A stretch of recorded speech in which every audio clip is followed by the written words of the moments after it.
오늘 말씀의 제목은 유일한 생명의 복음. 유일한 생명의 복음.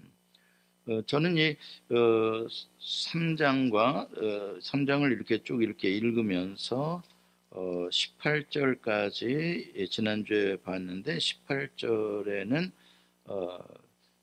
절망적인 죽음, 시체를 봅니다. 전혀 살아날 가능성이 전혀 없는, 그렇죠?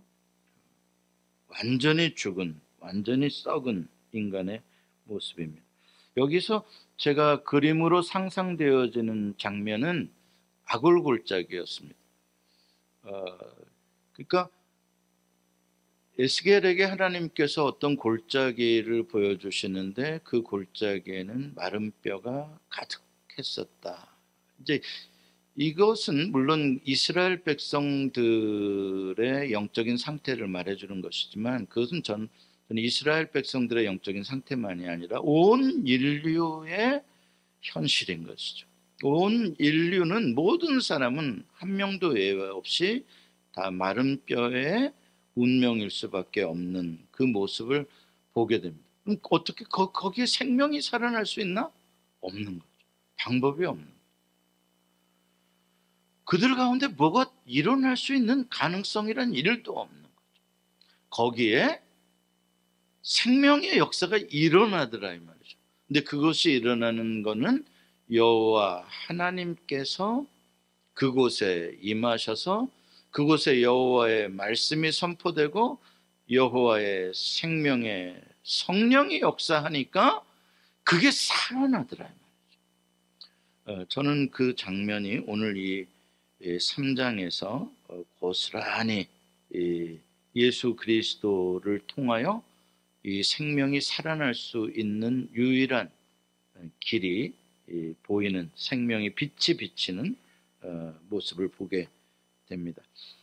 제가 여러 번 강조했습니다마는 바울이 내러티브로 이 로마서를 쓰고 있다라는 큰 그림을 보게 해주는 게 갈등을 일으키는 거죠. 절망하게 만드는 거죠. 더 긴장하게 만드는 것입니다. 그게 바로 하나님을 알만한 것들이 온 만물을 통하여 보이고, 또 하나님을 알만한 율법을 하나님이 보여주셨음에도 불구하고 이방인들도 하나님을 섬기지 않고, 또 율법을 받은 유대인들까지도 율법을 지키지 않고 살아가는 그런 모든 인간들의 절망들에 대해서 계속해서 그 긴장과 절망을 에스컬레이트 시키죠. 그래서 3장 18절까지 오는 겁니다. 1장 18절부터 시작해가지고 점점 모든 사람은 다 죽을 수밖에 없는 죄인이다. 나는 아니다. 너도 죄인이다. 나는 아니다. 너도 죄인이다. 그렇게 해서 에스컬레이트를 시키고 있는 것을 보게 됩니다. 그래서 모든 사람들을 사망 선고 아래 가두게 되는 것이죠. 그래서 오늘 본문 읽은 19절과 20절에서 이제 완전히 선언을 하게 되는 겁니다. 그리고 23절에도 모든 사람이 죄를 범하였으며 하나님의 영광에 이르지 못하더니 라고 말해주고 있고, 율법 아래서 모든 입을 막아버린다. 그렇죠? 율법이 고소하는 그 고소를 피할 수 있는 인간은 없다. 변명할 수 있는 입은 없다. 다 그 율법의 행위로서 그들은 다 정죄받을 수밖에 없다라고 선언을 19절 20절에서 하고 있습니다. 그럼 율법이란 뭐냐라고 할 때, 율법은 우리가 어떻게 거룩하게 살아야 하는지를 가르쳐 주시는 하나님의 기준이 되는 것이죠. 하나님께서 우리에게 율법을 주신 것은 우리가 스스로 그 율법을 완전하게 지킬 수 있는 능력을 가진 존재라서 준 게 아니에요. 우리가 그거를 하나님 뭐 하려고 우리가 못 지킬 율법을 주셨대? 그걸 착각하면 안 돼요. 하나님은 우리가 그걸 완전히 다 지킬 수 없다는 걸 아시는 분이세요. 우리의 연약함을 아시는 분이세요. 그럼에도 불구하고 율법을 주시는 것은 이것을 보고 인생을 포기하지 말고 하나님의 거룩을 향하여 무엇이 하나님의 뜻인지를 알고 배우고 노력해 가라는 거예요. 훈련해 가라는 거예요. 이것을 향하여 조금씩 조금씩 전진해 가라고 주시는 가이드라인이고 기준인 것이죠. 우리가 추구해야 할 그런 기준으로 하나님께서 우리가 어떻게 살아야 하는지를 알려주신 것입니다. 그리고 내 힘으로는 안 되니까 어떻게 하라는 거예요? 하나님을 의지하고 하나님의 도우심을 구하고 또 내가 율법을 못 지켰을 땐 회개하고 다시 다음에는 다시 한번 거룩하게 살아보려고 노력하고 그렇게 하라고 주신 것이지, 우리가 하나님 도움 없이 그냥 나 혼자 율법을 다 지키기를 하나님이 기대하시고 그걸로 평가하시겠다라고 한 게 전혀 아닙니다. 중요한 거는 율법을 받았을 때 그렇게 살지 못한 부분에 대해서 정직하게 자기의 현 상태에 대해서 고백하고 회개하고 하나님 나를 도와주세요. 내 죄가 이렇습니다. 그러한 삶을, 그게 거룩한 삶을 살아간다는 것이죠. 우리가 완전한 의를 행해서의 거룩이 아니라 나의 잘못을 늘 회개하는 거룩을 하나님께서 원하시는 것입니다. 그런 점에 있어서 율법은 우리에게 완전함을 요구한 것이 아니라 우리의 연약함을 깨닫고 죄를 회개하며 하나님의 은혜를 늘 의지하고 겸손한 마음으로 아름다운 거룩을 추구하는 삶을 살아라고 우리에게 주신 선물이다. 율법을 완전히 지켜서 자기의 의를 세워서 하나님의 심판을 벗어나는 그런 존재가 되라고 준 것이 아니다. 제가 지난번 주에도 엑스레이나 무슨 CT기나 뭐 그런 걸로 우리를 비추어 보라, 그래서 죄인인 걸 알라, 그게 율법이다 그랬잖아요. 율법은 거울과 같은 거예요. 거울을 통해 뭐를 깨닫게 되는 거예요? 내가 얼마나 예쁜가를 깨달으면 마녀가 되는 거고, 거울을 통해 나의 더러움을 보게 되는 거죠. 그게 거울입니다. 그래서 씻어야 하는 것이죠. 그러면 거울이 없는 사람보다는 훨씬 낫죠. 훨씬 예쁘죠. 왜? 거울이 없는 사람은 얼굴에 뭐 나쁜 게 묻었어도 보기 싫게 됐어도 모르니까요. 그런데 나는 거울을 통해 그것을 보고 씻을 수 있으니까 율법이 없이 사는 사람들보다 훨씬 더 아름답고 거룩한 삶을 살 수 있는 것입니다. 그런 면에 있어서 율법을 먼저 받은 유대인이 더 낫다 이 말이에요. 어드밴티지가 있다, 이렇게 지난주에 바울이 이야기한 것이잖아요. 그게 유익한 겁니다. 율법을 가지고 있다는 거.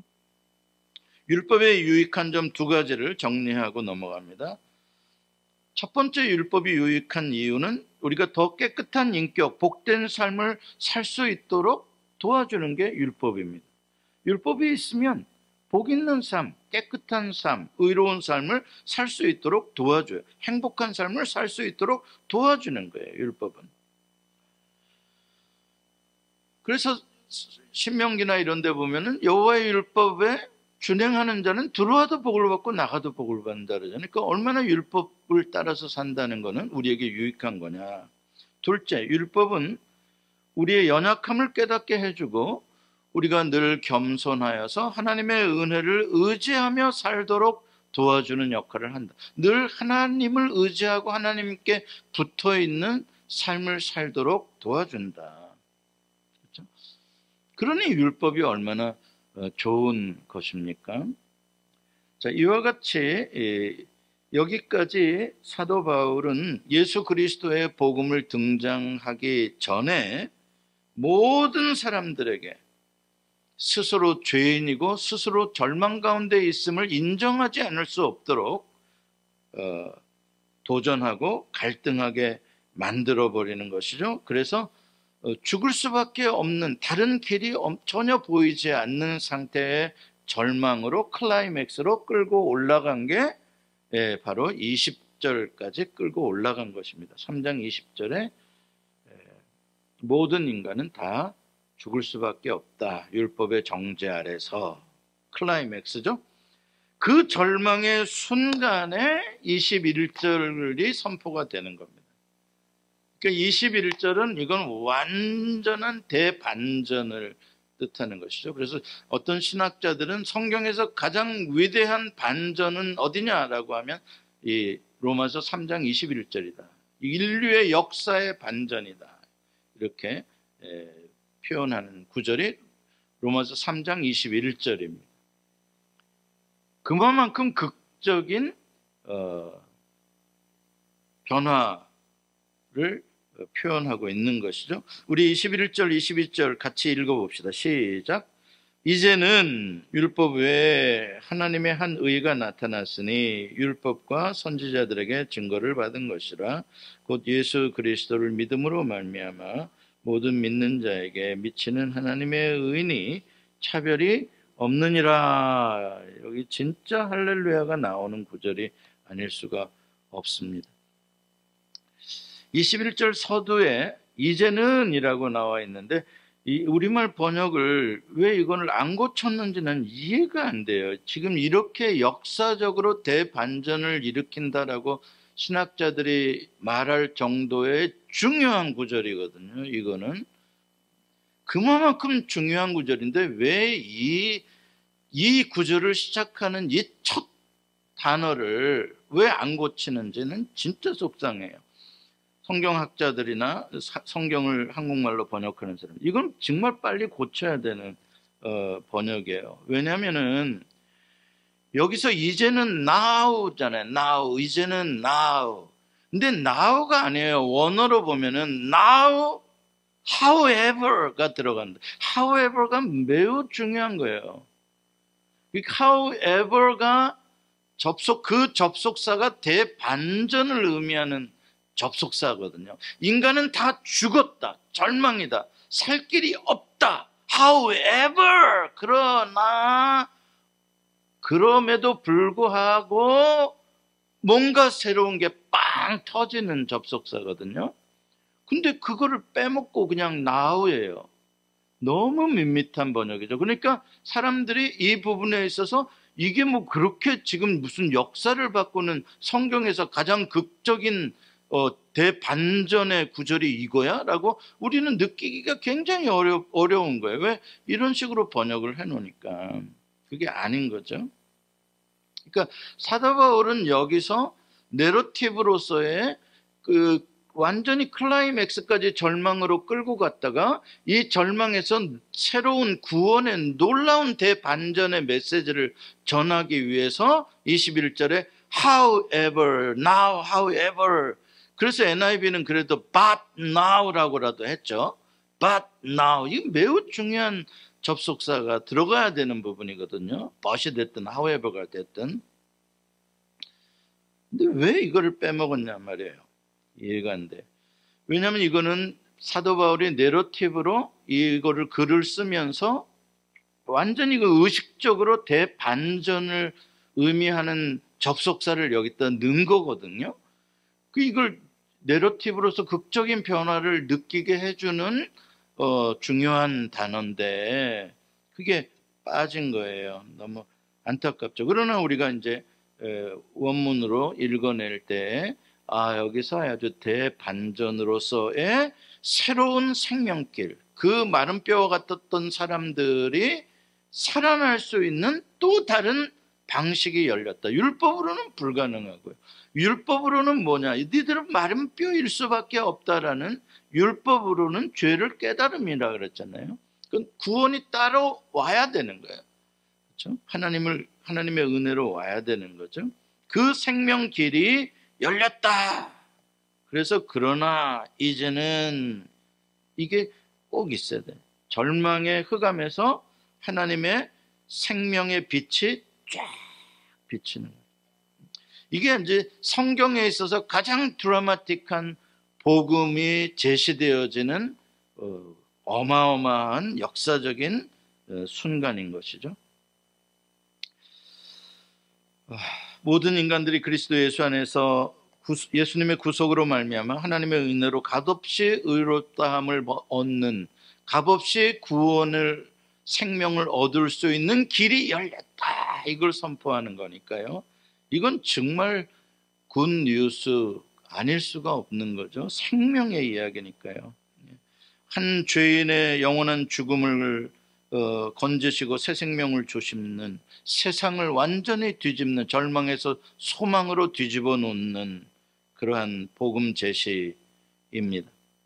여러분, 복음이라는 것은 이와 같이 뭐 조금 형편을 좀 좋게 해보자, 뭐 조금 더 여유 있게 살아보자, 좀 잘 살아보자, 이 정도의 능력이 아니에요. 복음의 능력이라는 것은 마른 뼈들을 극히 큰 하나님의 군대로 살려내버리는 능력인 거죠. 온 지구의 모든 인류가 절망의 시체로 부패되어 있는 가운데 그 인류가 아름다운 하나님을 찬양하는 하나님의 자녀들로 태어나게 되어지는 재탄생의, 재창조의 그 빅뱅이 선포되어지는 게 바로 이 21절, 22절에서의 복음 선포입니다. 놀라운 것이죠. 여기서 하나님의 의가 나타났다라고 강조합니다. 하나님의 또 다른 의가 나타났다. 이게 복음인데, 그러니까 이 복음이라는 것은 인간들이 뭐 만들어낸 게 아니라 이건 완전히 하늘로부터 하나님께서 선물로 하나님이 주권적으로 내려주신 것이다 이 말입니다. 예를 들어서 창세기에 인간들이 자기의 의의 옷을 나뭇잎으로 만들어서 뭔가 부끄러움을 가려보려고 하는, 죄성을 가려보려고 하는 그것이 아니라, 그거는 소용없고 하나님께서 가죽 옷을 하나님의 손으로 지어서 입혀주셔는 하나님의 역사, 하나님의 선물이죠. 그게 바로 예수 그리스도께서 이 땅에 오셔서 죄를 짓지 않으시고 완전히 하나님께서 원하시는, 성부 하나님이 원하시는 의를 예수님이 행동으로, 삶으로, 사심으로 말미암아 의의 옷을 예수님이 만드셨어요. 이 세상에서 인간으로 의의 옷을 만든 분은 딱 한 분인데 예수 그리스도시에요. 그분은 원죄의 영향이 없이 이 땅에 오셨기 때문에 의의 옷을 만들 수 있는 가능성을 가지고 있는 거예요. 왜? 원죄를 가지고 태어나면 시작부터 불가능이잖아요. 근데 예수님은 원죄가 없이 나셨기 때문에 온전히 의를 이루며 살 수 있는 가능성이 열려 계신 분이었고, 예수님은 실제로 그렇게 사셨고, 어떻게 그렇게 사실 수 있었냐? 늘 하나님께 기도하고 하나님을 의지하고 아버지 하나님의 뜻에 순종하고 힘들 때는 성령의 도우심을 의지함으로 말미암아 완전한 의의 옷을 이루셨다. 그래서 첫 번째 아담은 우리에게 죽이는 아담이 되었고, 두 번째로 오신 아담은 우리를 살려주는 아담으로서의 의의 옷을 만드셨다. 그리고 우리의 죄를 대신 다 갚아주셨다, 죄값을. 그리고 그 몸소 이루신 의의 옷을 우리에게 주셨다. 그 이야기입니다. 그게 선물이죠. 이것을 은혜로 주신 것이기 때문에 그 누구도 자격이 없는 거예요. 그 누구도. 나는 유대인이라서. 아니, 이거 은혜로 주신 거기 때문에 나는 지혜로워서, 나는 학벌이 있어서, 나는 돈이 있어서, 나는 강해서, 나는 어느 민족이라서 아무런 조건이 없는, 오직 은혜로 준 거기 때문에 차별이 없는, 여기서 복음의 평등성이 있게 되어지는 것이죠. 잘난 척할 수가 전혀 없는 거예요.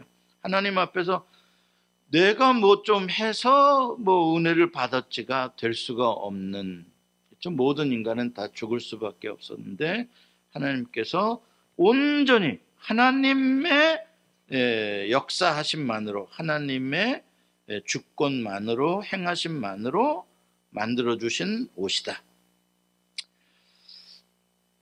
자, 이 의의 옷을 입게 되어지는 것을 justification, 칭화라고 하는 거예요. 칭의라고 하는 거죠. 칭화가 아니라 칭의. 칭의의 반대말은 condemnation이에요. 정죄, 저주라는 뜻입니다. 이게 다 법적인 단어들입니다. 법정에서 너는 죄가 있어 라고 condemnation 할 수 있고요. 거기에 대한 벌을 내릴 수 있고요. 또 법정에서 심판을 해서 너는 죄가 없어라고 의롭다고 해줄 수 있는 것이죠. 그렇게 법적인 판결입니다. 그러니까 하나님께서는 단순히 내가 죄가 없음만이 아니라 나를 의롭다고 해줌으로 말미암아 하나님과 관계가 맺혀질 수 있는 자리로 우리를 올려놓으신 것이에요. 자, 의라는 것은 하나님과 내가 자기 포지션에서 하나님이 창조주고 나는 피조물로서 내가 하나님을 섬기고 하나님을 의지하는 관계에 있는 상태, 하나님을 섬기는 상태, 이게 의예요. 근데 인간이 교만해져서 타락을 하게 됩니다. 죄를 짓게 됩니다. 하나님을 섬기지 않아요. 자기를 섬기고 다른 하나님을 섬길 것들을 다른 우상으로 바꿔요. 타락이죠. 죄죠. 원래 포지션을 벗어나는 겁니다. 불의죠. 이게 불의가 된 의, 불의. 불의로 된 것에 대해서는 다시 의로 돌아올 때, 의의 자리로 돌아올 때 불의의 값을 지불해야 하는 게 정의예요. 정의. 정의라는 것은 잘못된 것을 원래 위치로 바로 잡는 코스트를 말하는 거예요. 그 과정을 말하는 거죠. 그래서 정의를 실현하기 위해서는 불의에 대한 값을 반드시 치러야 하는 것이죠. 이게 사법 체계잖아요. 자, 인간이 떨어졌고 인간의 힘으로 기어서 이 자리에 올라올 수 없고 완전히 절망의 상태였고 하나님께서 예수 그리스도를 보내셔서 인간들의 죄를 대신 갚아주시고, 코스트예요. 정의를 실현하신 거예요. 갚아주시고 의의 옷을 입혀주셔서 원래의 하나님과 의롭게 되는 화목하게 될 수 있는 관계로 다시 회복시켜 주신, 이게 구원의 길이라고 말하고 있는 것이죠. 그래서 이것은 거듭난 다시 원래의 자리로 믿음으로 회복된 것을 말하는 거예요. 여기 이제 칭의라는 거는 born again 된 거예요. 그러면 이게 끝이 아니에요. 이걸 구원의 끝이라고 생각하는 사람들이 문제인 거예요. 언제나. 이건 시작이에요. 시작. 이제 이렇게 구원이 된 거예요. 중요한 건 이렇게 돼서 이제 어떻게 살 거냐는 것이죠. 다시 또 타락하고 다시 또 예수님의 십자가의 그 코스트를 무시하는 삶을 살 거냐, 아니면 그 은혜에 감사하면 나의 죄값을 대신 갚아주심에 감사하고 그 은혜에 따라 하나님의 율법을 지키며 하나님의 뜻을 지키며 순종하며 하나님 닮은 자로 살아갈 거냐, 그렇게 살아가는 거를 성화라고 하는 거죠. 점점 거룩해져 가는 거예요, 진짜로. 그러니까 우리로 하여금 하나님과 화목하게 하는 관계 속에서 성화되어져 갈 수 있는 존재로 만들어준 게 칭의인 것이고, 그것을 가능하게 해준 게 예수 그리스도시며, 우리가 하나님을 더 깊이 알아가며 의롭게 거룩하게 살아갈 수 있도록 성령님이 오셔서 죽는 날까지 우리를 도와주시고 이끌어 주신다라고 하는 게 바로 칭의와 성화의 구원의 길입니다. 그래서 구원이라고 할 때 우리는 반드시 칭의는 한순간에 이루어지는 본어게인이고, 성화는 죽을 때까지 이 땅의 삶을 다 살 때까지의 삶의 과정이다. 자, 우리가 칭의가 되어질 때는 오직 그 근원은 하나님의 은혜밖에 없다.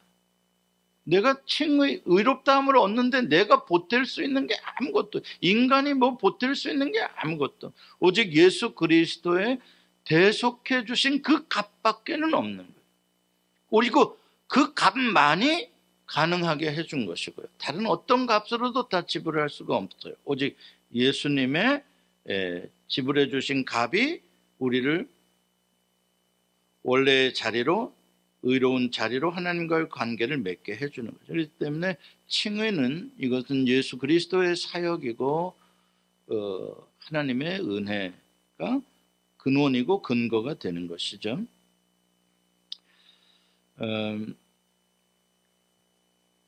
끝으로 칭의의 수단에 대해서 오늘 이야기를 바울은 강조합니다. 칭의의 수단. 그러면 하나님께서 칭의의 근원이 되시고 예수 그리스도가 칭의의 근거가 되시고, 자, 그렇게 된 것을 내 것으로 하는 데에 그 수단은 뭐냐?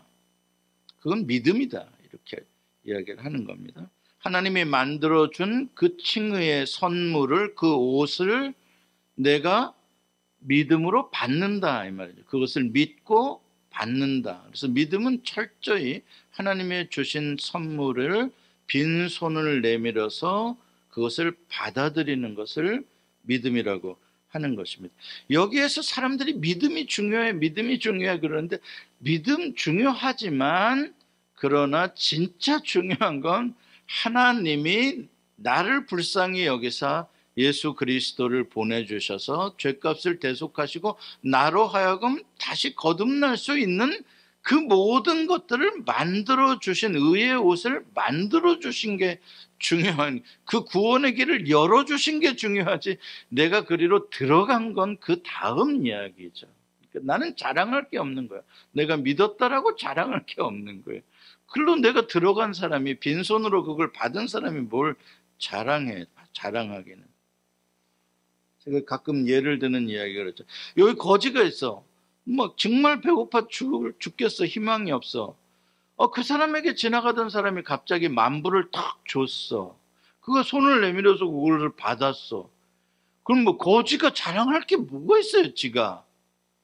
내가 손 내밀었지. 그게 말이 됩니까? 넌센스인 거죠. 그게 은혜고 그분이 영광을 받으셔야 하는 거지. 손 내미는 거는, 그거는 자랑할 일이 없는 것입니다. 이렇게 모든 사람은 오직 예수 그리스도의 대속을 믿음으로만 하나님의 은혜로 구원을 얻을 수가 있습니다. 그렇다면 율법은 이제 아무 필요가 없어진 건가요? 31절에 그럴 수 없느니라 라고 이야기해요. 구원 얻는데 율법이 아무것도 아닌 것 같잖아요. 그럼 이제 앞으로도 율법은 필요 없는 건가요? 그게 아니다. 그럴 수 없느니라 라고 이야기하잖아요. Not at all, 영어로 NIV에는 그렇게 보여요. Not at all이라는 말 굉장히 강조하는 표현이잖아요. 말도 안 된다라는 표현입니다. 율법이 필요 없어진 게 아니라 도리어 율법을 굳게 세우느니라 이야기합니다. 도리어 율법을 굳게 세우느니라. 왜 율법을 굳게 세워야 하나? 예수의 대속의 은혜로 구원을 얻는데 왜 율법은 굳게 세워야 하나? 이제 해석을 잘해야 되는 것이죠. 이거를 잘못 해석하면 은혜로 구원을 얻어놓고 갈라디아 교회 성도들처럼 율법주의로 다시 빠져가기 시작하는 거죠. 그래서 자기의 의의를 내세우려고 하는 또 바리새적인 그리스도인들이 되고 마는 거예요. 이걸 잘못 해석하면. 이걸 바르게 해석하려면 아까 제가 율법의 두 가지의 유익성, 두 가지의 목적에 대해서 설명을 드렸잖아요. 그것을 잘 기억할 필요가 있어요. 그것은 예수 그리스도의 복음이 나타난 때나 그 이전이나 율법이 가지고 있는 유효성은 동일하다는 거예요. 이게 무슨 말이냐? 우리가 은혜로 구원을 얻었다고 해서 거룩하게 살아가야 할 하나님의 백성으로서의 책임과 의무가 없어진 겁니까? 말도 안 되죠. 나대놀이죠. 하나님의 은혜로 구원을 얻었기 때문에 이제 내 마음대로 막 살아도 되는 겁니까? 그건 말이 안 되는 이야기죠.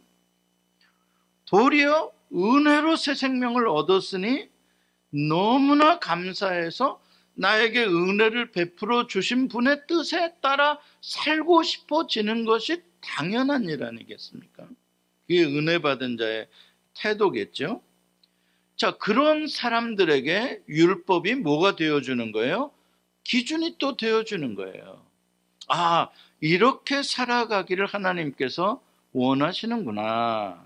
이렇게 사는 게 하나님의 뜻이구나 라고 하는 것을 우리에게 여전히 가르쳐 주시는 것이기 때문에 나의 삶의 중요한 지침서가 되어줄 수 있는 것이죠. 거울이 되어줄 수 있다는 거예요. 여전히 율법은 우리에게 거울이 되어줄 수 있다는 거예요.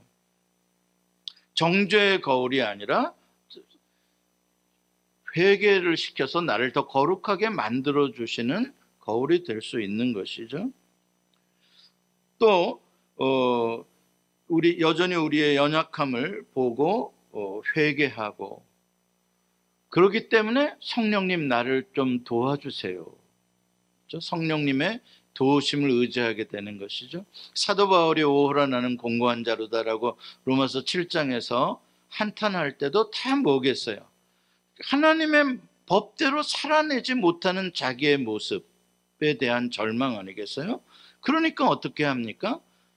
자기니까 낮아지고 오직 성령의 법이 죄와 사망의 법에서 나를 해방하였음에 대한 성령님을 그래서 보내주신 거구나 라고 로마서 8장에 고백을 하게 되는 거 아니겠습니까? 이게 율법이 우리에게 주는 유익성입니다. 그러므로 믿음으로 구원을 받았다고 해서 그 후에 모든 것이 다 자유롭게 된 것은 아닙니다. 막 살아도 되는 것은 아닌 것이죠. 이걸 우리가 착각하면 안 되는 것입니다. 여전히 구원받은 성도들은 어떻게 살아야 하는지, 이제 구원받은 새 생명으로 이제 내가 어떻게 살아야 하는지에 대한 자유의지적인 갈등이 남아있어요. 긴장이 남아있어요. 구원을 받았어도, 새 생명을 얻었어도 여전히 우리 안에 있는 육체적인 소욕과 이 땅에 우리를 유혹하는 마귀와 이 모든 악한 시스템들이 우리로 하여금 다시 더러운 삶으로 빠질 수 있는 가능성들로 계속 우리를 이끌 수 있는 거죠. 그러나 우리는 은혜로 예수님의 보혈로 구원을 얻었기 때문에 다시는 죄에 빠지고 싶지 않고 더러워지고 싶지 않은 성령의 거룩한 욕심이 있으신 거죠. 그렇죠? 거룩한 소욕이죠. 그래서 이 성령의 거룩한 desire가 우리 안에 있는 육체적인 그런 세속적인 secular desire를 이길 수 있도록 해주는 그런 긴장이 여전히 그리스도인들의 삶 속에서도 남아있는 것입니다. 그래서 항상 깨어 있어라, 그리고 늘 기도하기를 힘써라 라고 하는 것이 구원받은 자들에게 선줄로 생각하면 넘어질까 조심하라 라고 하는 것들이 여전히 우리가 구원받았다고, 칭의의 구원을 얻었다고 그냥 모든 게 다 내가 하고 싶은 대로 할 수 있는 자유는 아니다. 그렇죠?